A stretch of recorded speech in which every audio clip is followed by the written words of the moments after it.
చెల్లెమ్మా చెల్లెమ్మా గౌరీ ఎక్కడికి వెళ్ళిపోయారు అబ్బాయిలు? కోతలైపోయాయి, కుప్పలేసేసాం.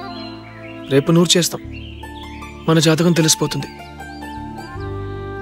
టెన్షన్గా ఉందా? నాకు కూడా సంథింగ్. అయినా నేను పొగరబోతుంది. కాకపోతే మీకంటే ఒక బస్తా ఎక్కువ పండిస్తానన్నాను. ఓవర్ కదా? కొంచెం ఓవరే. సరి మీ అన్నయ్య చాలా మంచోడు కదా. ఏదైనా అయితే నన్ను ఇక్కడి నుంచి వెళ్ళగొట్టుదని మీ అన్నయ్యతో చెప్పవా? మీ ఇంట్లో పాలేరు పని చేసుకుంటూ ఇక్కడే ఉండిపోతాను. ఈ ఊరు, ఈ ఆవులు, గేదెలు, మేకలు, కోపంగా చూసే మీ అన్నయ్య, వీళ్ళందరినీ వదిలి నేను ఉండలేను సరి.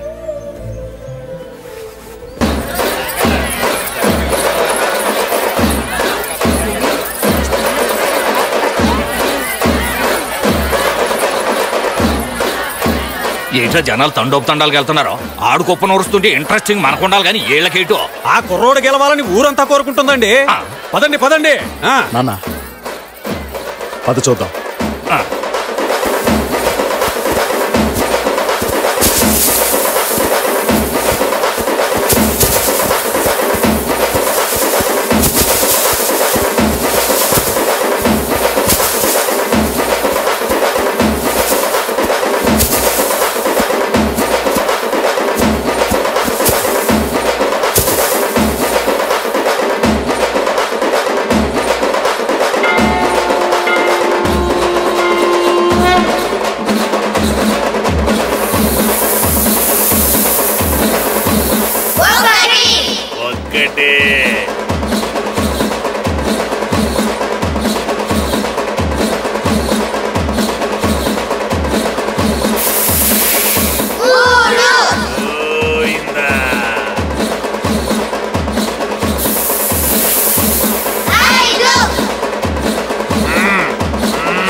ఏంటి అక్కడ కుప్పం నూరుస్తుంటే లెక్కలు తెలుసుకుంటే ఎక్కడికి వచ్చావు? నువ్వు గెలవాలనా కుర్రాడు గెలవాలనా? అయ్యా సంతోష్ పేరు మీద అర్చన పూర్తి అయింది.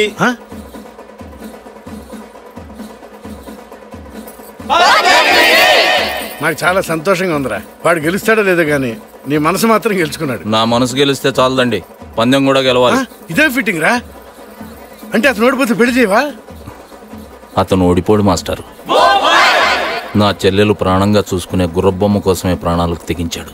అలాంటి వాడు ఓడిపోతే మా అమ్మ నన్ను క్షమించదు.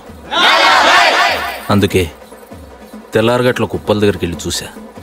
అనుమానం వచ్చింది. అతను ఎలాగైనా గెలవాలని నా కుప్పలోంచి కొన్ని పనులు తీసి అతను కుప్పలో కలిపేశా. రే, నువ్వు చదువుకొని పట్టభద్రుడిరా. వెళ్ళి అతను గెలవాలని కొబ్బరికాయ కొట్టు.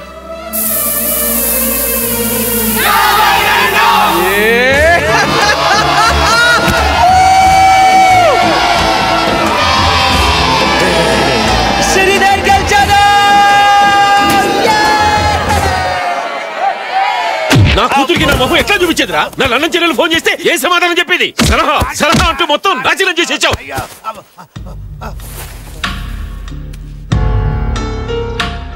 ఈసారి సలహా నేను చెబుతాను. పోలీస్ కేసు అవ్వకుండా మీరు చూసుకోండి.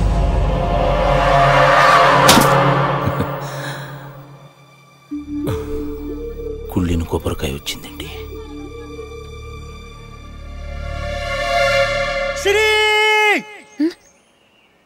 నేను గెలిచాను. నేను గెలిచాను.